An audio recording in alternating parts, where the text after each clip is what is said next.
Luke 14:1, 7-14. Jesus at a Pharisee's house. One Sabbath, when Jesus went to eat in the house of a prominent Pharisee, he was being carefully watched. When he noticed how the guests picked the places of honor at the table, he told them this parable. When someone invites you to a wedding feast, do not take the place of honor, for a person more distinguished than you may have been invited. If so, the host who invited both of you will come and say to you, "Give this man your seat." Then, humiliated, you will have to take the least important place. But when you are invited, take the lowest place, so that when your host comes, he will say to you, "Friend, move up to a better place." Then you will be honored in the presence of all your fellow guests. For everyone who exalts himself will be humbled, and he who humbles himself will be exalted. Then Jesus said to his host, "When you give a luncheon or dinner, do not invite your friends, your brothers or sisters, your relatives, or your rich neighbors. If you do so, they may invite you back, and so you will be repaid. But when you give a banquet, invite the poor, the crippled, the lame, the blind, and you will be blessed. Although they cannot repay you, you will be repaid at the resurrection of the righteous." I have a friend who likes to watch those National Geographic specials that tend to emphasize nature's violence. You know the ones: a cheetah chases down a gazelle, a killer whale captures a baby seal. He says it shows life at its most primal, the real nitty-gritty of what nature is all about, the survival of the fittest. Well, I'm here to tell you that if you want to see survival of the fittest, the perfect illustration of only the strong survive, there is only one place you need to go, one place where this type of savagery can be seen on a daily basis. That place is a high school cafeteria. As soon as the door opens, the competition begins. The students rush for the lunch lines, the seniors elbowing the freshmen out of the way, the football players summoning their fellow players to join the pack at the head of the line. It is brutal, and I can't believe there hasn't been something on Animal Planet about it. It is a sign of your status to be the first one in line to get those chimichangas and a little carton of chocolate milk. I've done my time in the cafeteria, or as I like to call it, Little Beirut, and I've seen things that would make you shake your head. And it is all for a meal that is usually all yellow. Where else but in a high school cafeteria can you get a burrito covered in yellow cheese with a side of macaroni and cheese and a serving of corn on the same plate? The battle does not end at the lunch line. Each group has their own territory, with the seniors down front and center and the freshmen pushed to the side, the outside ring of the tables. And I've heard freshmen tell one another, "No, man, don't go down there. No, really, just don't go down there. That's for the seniors."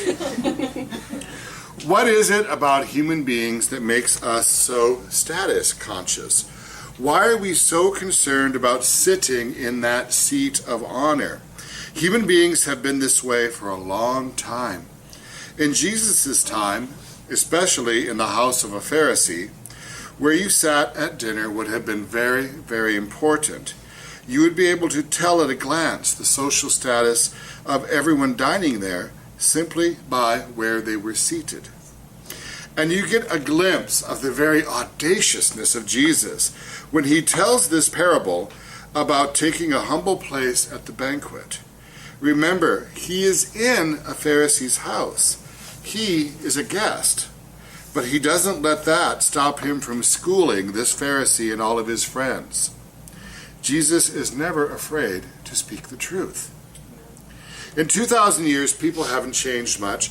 Our society does not encourage humility. We are obsessed with status, and I'm including myself in this. We carry handbags with the designers' names on them. We wear jeans with the brand name on the back pocket, and we wear shirts that tell everyone exactly where we bought them. We make celebrities out of people whose only talent seems to be an ability to jump in front of the camera as often as possible in all the right places. We seek validation through what we wear, as if that validation is something that can be bought, and we are proud of what we have. Pride. Pride is such a tricky concept. We say to our young people, take pride in your work. We tell people who have accomplished something special, you should be proud of yourself. Take pride in your appearance, be proud of your children, gay pride, black pride, deaf pride, Hispanic pride.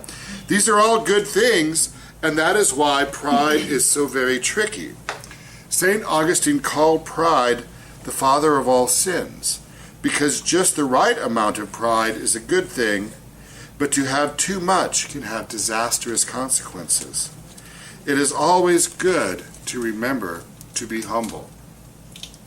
Jesus is always on the side of the humble, and he's careful to be humble himself. In John 5, verse 30, Jesus says, I can of mine own self do nothing.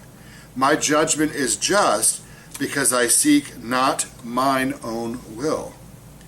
And in John 8 he says, I seek not mine own glory. As always, Jesus is leading by example.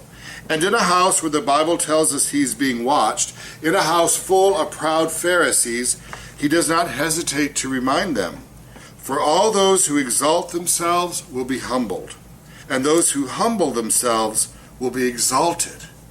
Can you imagine their reaction when they heard this? They must have been looking around saying, is he talking to me? He doesn't mean me, does he? I think there are too many Christians in the world who think that Jesus doesn't mean them and that he can't be talking about them.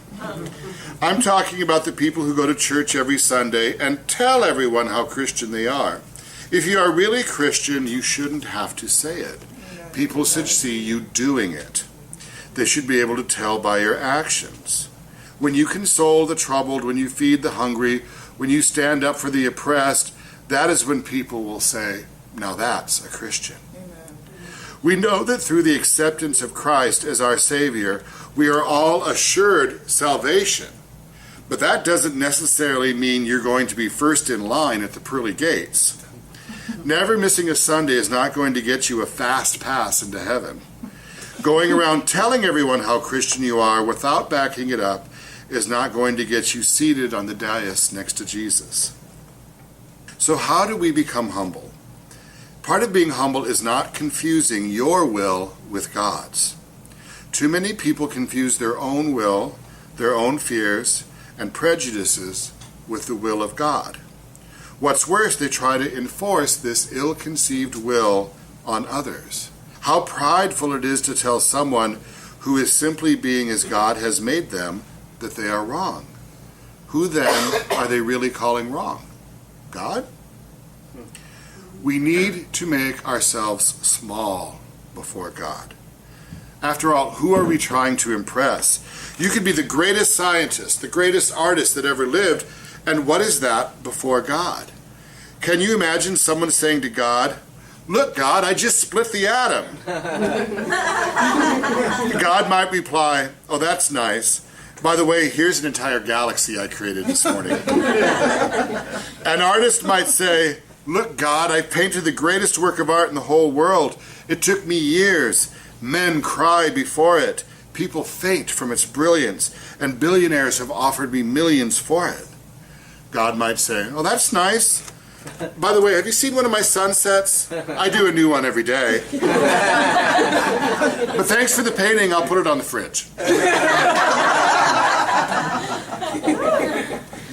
We have no choice but to be humble before God. But how do we earn that state of humility here on earth? Jesus gives us a clue near the end of the passage. He advises the banquet guests to invite the lame, the crippled, the poor, and the blind to their own banquets. To invite people who can never repay your kindness. Then you will be blessed. Service to others, when it is done with sincerity and a servant's heart, is the way to make yourself humble. Christ himself says in Mark 10, verse 45, for even the Son of Man did not come to be served, but to serve, and to give his life as ransom for many.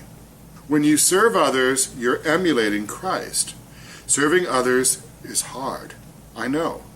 I don't mind giving the dollar to the occasional stranger on the street, but seldom, never really, do I stop and say, "How are you doing?" or "What more do you need?"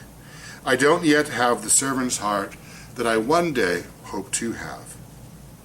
In today's reading, Christ tells us to humble ourselves, but sometimes we are humbled by life itself. We may encounter financial troubles. A job might end. A loved one might die. We may become sick and tired. Our minds may not allow us to rest. Peace seems impossible. We may look at ourselves in the mirror and think, "How did I get here? Why is this happening to me? I'm as low as I've ever been." That state of humility, when you're so down you can't even look up, is a chance. It is a chance to surrender yourself, to surrender to his will as even Jesus did. When the world has brought you to your knees, only then will you feel the loving arms of God pulling you back up. I began today by inviting you to see the melee at the school cafeteria at the start of lunch. Please don't just show up at the school. Schools don't like strangers hanging around the cafeteria. Good cameras. Yes, get permission first. If you stay long enough, you may notice some things. You may notice kids saving spots at the table for their friends who are late. You will see kids carrying trays for their friends on crutches. You will see kids sharing their meals. You will see kids helping the janitors to clear the tables. You will see kids with their arms around their friends who just got dumped by a girlfriend or a boyfriend. You will see a lot of service, and you will see a lot of humility. I hope one day, but not too soon, to receive my invitation to the banquet Christ has in store for us in heaven. When I arrive, I hope I remember to take a humble seat. Maybe I'll look up from the table and see Christ beckoning me to come closer and take a seat at a table closer to him. For sure, I'll look around at that table one day and see all of you there sitting with me at Christ's great feast. Thank you.